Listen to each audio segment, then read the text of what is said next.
माझं नाव गणेश कुलकर्णी आणि माझी भाची आलेली आधी तुमच्याकडे ते येऊन गेली. त्यानंतर तिलाही आत्तामध्ये 2 दिवसापूर्वी सांगती शाळेचं प्रेशराईजमुळे आत्महत्या करण्याचा प्रयत्न म्हणजे तिच्या डोक्यामध्ये चालला होता.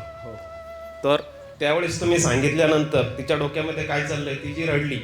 त्यानंतर मला कळाल्यानंतर मला जी रक्ताची उलटी झाली ती आईने माझ्या बहिणीला सांगितली. बहीण पण आलेली आहे. तर मग माझ्या बहिणीने मला फोन केला, तू इथं ये म्हणे, मी तुला घेऊन जाते. म्हणून मी काल रात्री चिचपूरला आलो, सकाळी 6 वाजता इथं आलो. त्यानंतर इथं बसल्यानंतर ज्यावेळेस आपली प्रार्थना चालू होती इतक्या वेळ मला वाटलं नव्हतं, पण मी इतक्या जोरात ओरडायला लागलो आणि रडलो. रडल्यानंतर हे माझ्या हातामध्ये उपरणं पूर्ण ओलं झालेलं आहे अजून. त्यामुळे मला खूप चांगली प्रचिती आली. असं वाटलं नव्हतं. माझा सुद्धा या गोष्टीवर आधी फक्त बहिणीसाठी आलतो, पण आज माझा इतका विश्वास बसलाय. बोला दत्तधाम सरकार की जय.